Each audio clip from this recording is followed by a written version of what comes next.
I'm going to tell you right now, there are several people who are not going to like this one. We're going to talk about the real reason you can't batch your podcast and why it's costing you big time, because it is.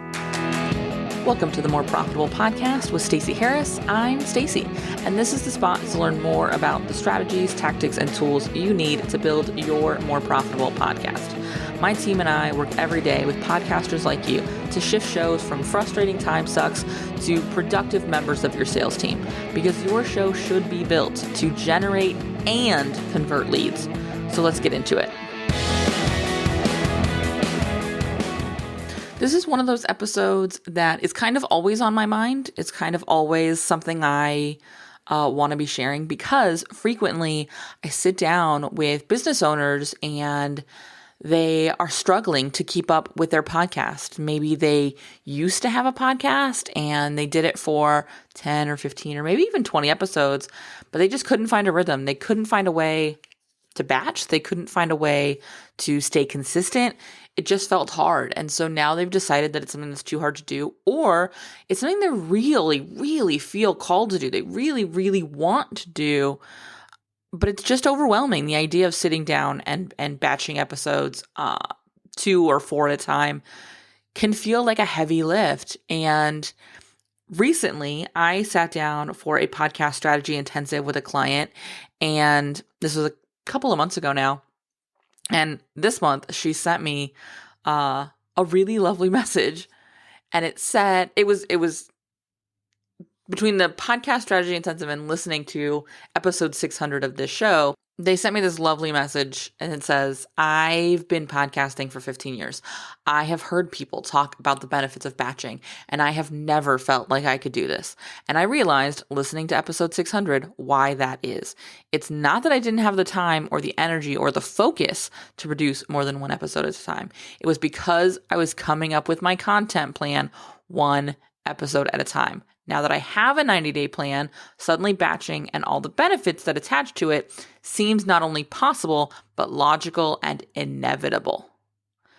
Logical and inevitable, because when you're batching, we're not just talking about batching, you're recording. And I think this is the real reason you can't batch your podcast, because you only think of batching in the context of getting your show recorded. Because right now, you're probably in a position where you are deciding what you're going to record, outlining what you're going to record, or writing a script even maybe, recording it, and then maybe sending it to an editor. If you have some sort of team support where you're sending it to an editor and they're doing the show notes, great.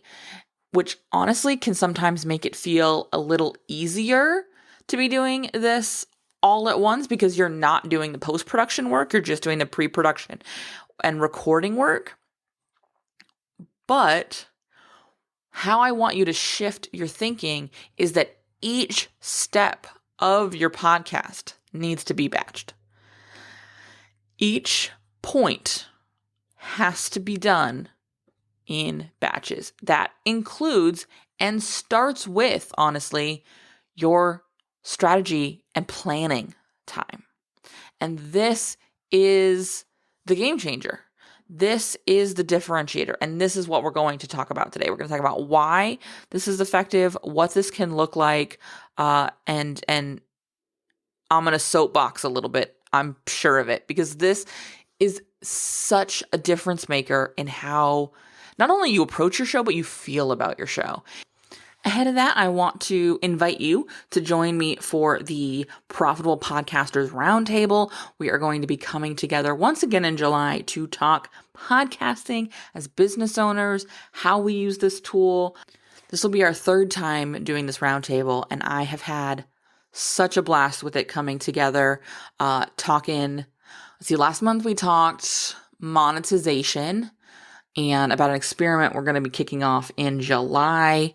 You may have noticed it in the show notes description of this episode or in the email. We have a little buy me a coffee thing. I'm really excited. we'll be talking more about that experiment in future episodes. In fact, next week we're gonna dig into it more, and then I'll be recapping our takeaways from the experiment at the end of Q3.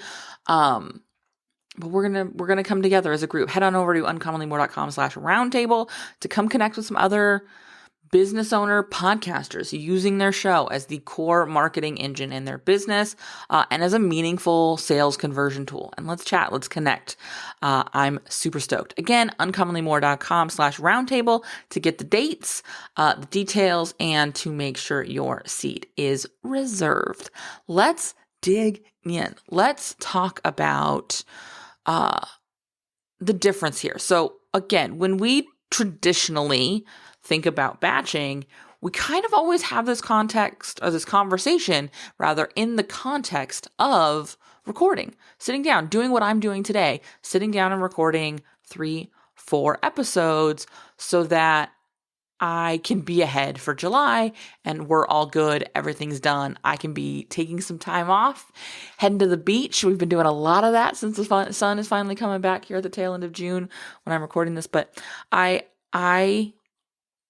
cannot express how counterproductive thinking about batching only in that context is. And I say this because I've been there. I have done the whole thing one at a time. I have DIY'd my show. I DIY'd my show for years. Even now, I get in times where I have dropped the ball. I have not been ahead enough. And the team, I'm not going to put a late show on their schedule. And so I'm doing the whole thing myself. But it's easy for me to go in and record and edit in one swoop because I already know what I'm going to say. Even in this time of maybe being a little behind the ball, just owning my stuff here, and needing to do it all on my own as far as post-production, I'm able to do that because I'm not sitting down trying to think of what I'm going to say. And honestly, sitting down and thinking, okay, what do I want to talk about? What's on my mind? What do they need to hear right now? Which is always what we say when we think we're trying to think of what they need to hear. But in reality, it's just another way of saying, what can I think of? What's on my mind? What do I want to talk about? Because we're making that decision not based in the data that we're seeing, not based in the trends we see for our show, and not based in the conversations we're having with our leads, not based in the questions our clients are asking us, but now in what can come to my mind right now. What can I think of today? And then we wonder why our show's not effective. And we wonder why it's so hard to batch. Because now we've spent a huge amount of brain energy just trying to think of something to say. And then we go and we try and write it. We try and outline it or script it, depending on sort of our process. And now we're trying to actually record it. So we've exhausted our mental and creative, bankroll there before we ever hit the record button, before we ever started putting together meaningful, impactful sentences. We've exhausted ourselves. We have tapped our creativity to a point in which the well runs dry, just trying to get to the record button. And now you want me to do that for more than one episode at a time? Are you bananas? Have you lost the plot? No, it's just simply not going to happen. Certainly not with any kind of quality, and absolutely not with any kind of consistency. And quality and consistency are going to be critical for conversions. I'm going to say that again. Quality and consistency are going to be critical for conversions. So where are you standing in your own way by thinking about batching as you sitting down and getting 4 episodes top to bottom done. Because that's what's got to change. So what does this need to look like to feel supportive? What does this need to look like to work for you? Here's what it looks like for me and for the clients we work with. We sit down once per quarter and we do all of that quarter's planning at once. That's where the batching starts. Because when we can sit down and say, here's what the next 12 weeks looks like, we can do 2 things. One, we can buy you space and time if and when you need it. For example, when I sat down to do Q3, which we're kicking off with this episode, I knew I was going to need space and time at the front of this month where here in the States, we've got some time off. And I knew we would be kicking off, we're kicking off the Profitable Podcaster Mastermind. I knew I'd need some space. So I took a couple weeks off. I'm not releasing episodes those first couple of weeks. You may have noticed that as you're listening to this episode now. Then we roll into a few new episodes, which I am recording today. And then August is going to be a lot of re-releases. And we've talked about this before. And if you're joining me for the Profitable Podcaster Mastermind, we're going to talk about this a lot. This is what we're talking about in month 2. But we have a whole series. Now, we've got some new episodes we're rolling in there too, which again, I'm recording this month with my July batch, because we'll kick off that series with a new episode. And then I'm re-releasing my core series I have built to be re-released in this way when I need it. And then we'll come into September with some fresh new episodes, because that's when I can look at my data and see that's when our listenership kicks back in. I can look at my historical purchase data and say, this is when our clients start showing back up. This is when our sales start tipping back up. Is that last month of Q3 as I go into Q4 planning with our production clients. So I have all of those episodes planned.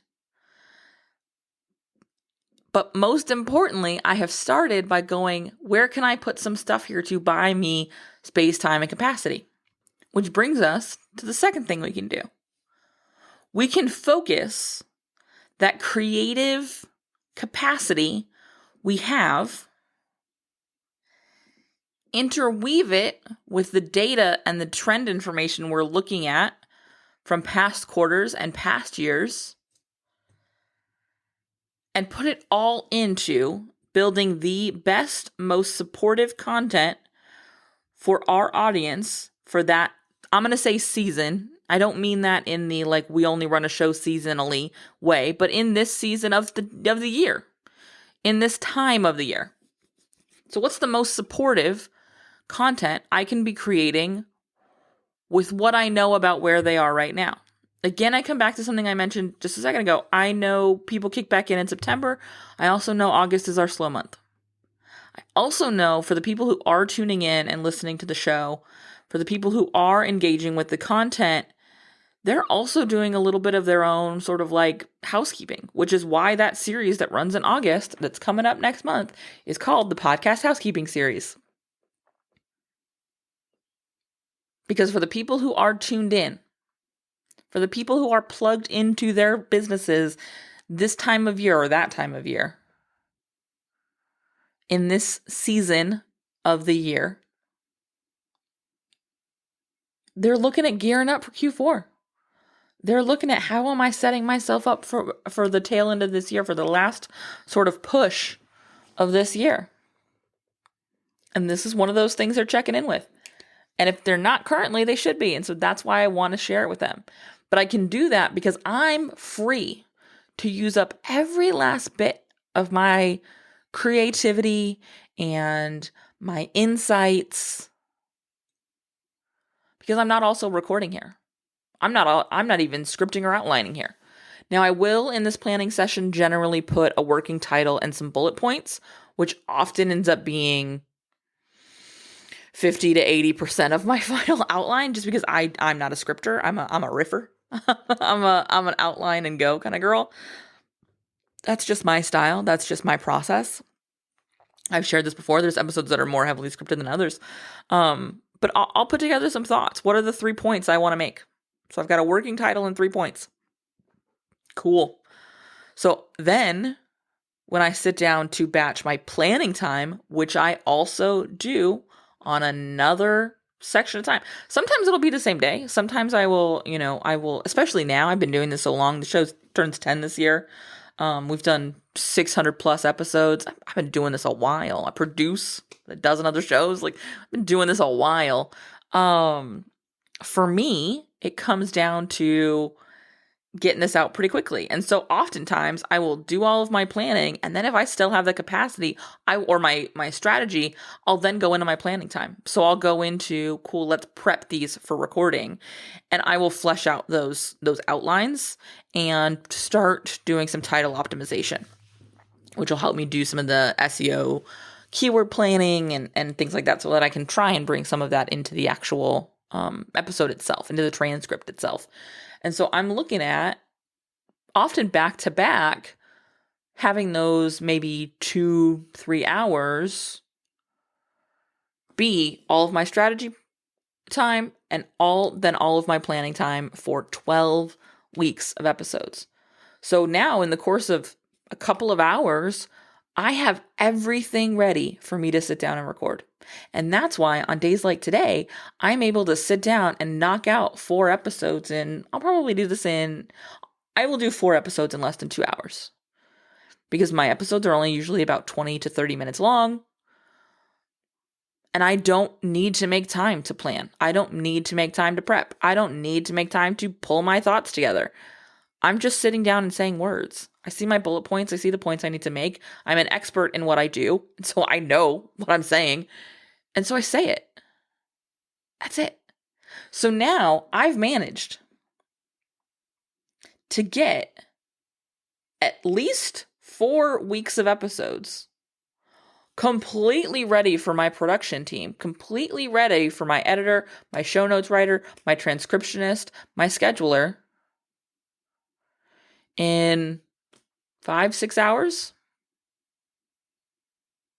Which means if you sort of map this out over a quarter, I spend,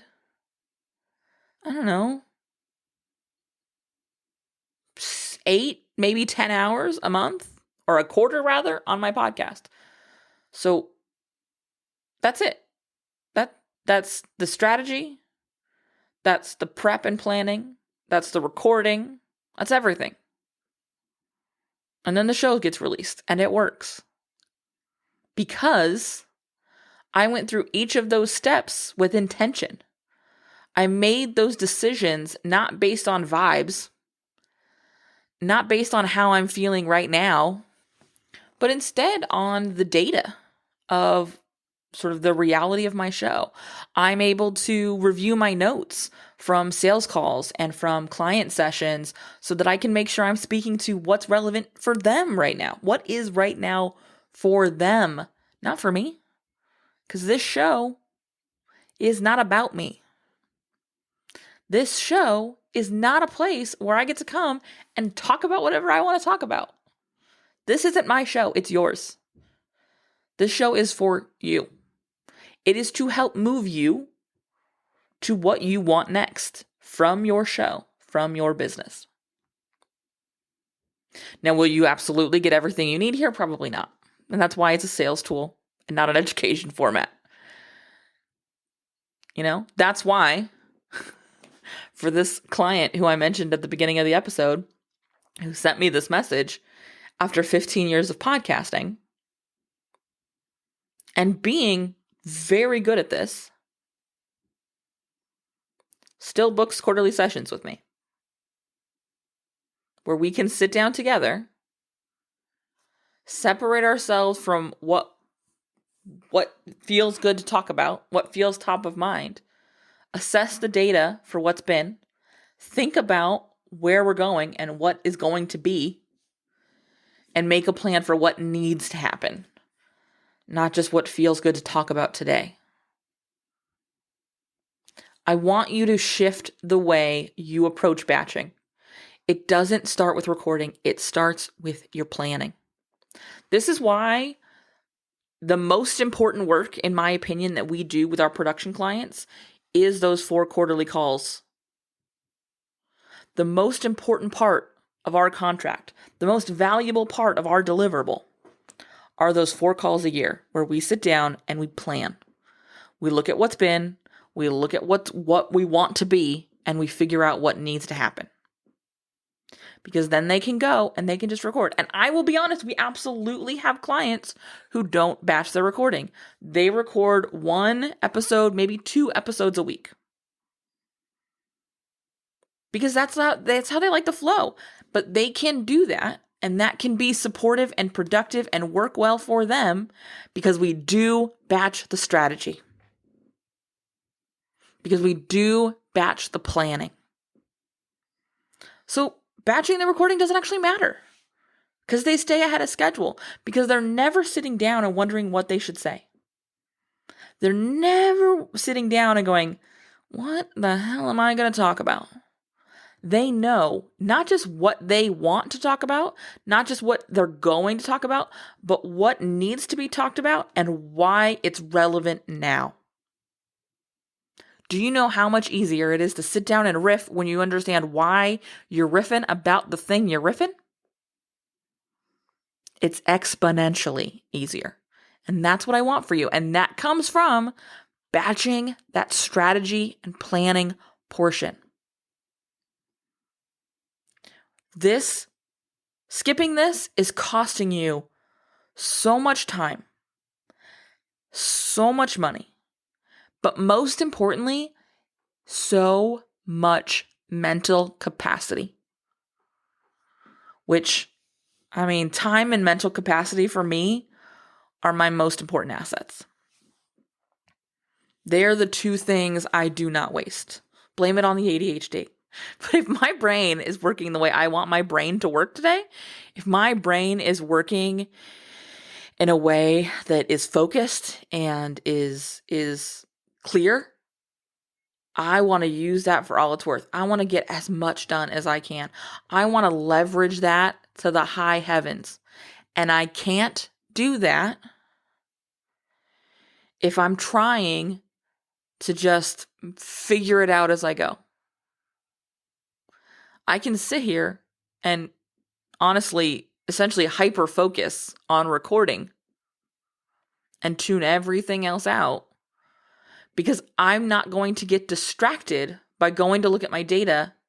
I'm not going to be distracted by opening up my notebook from recent sessions and trying to figure out what might be relevant to talk about. I'm not going to be distracted by scrolling my inbox looking for questions from clients or scrolling through Monday.com where our dashboards all live, looking for questions. I'm able to open up my recording software and go. That's it.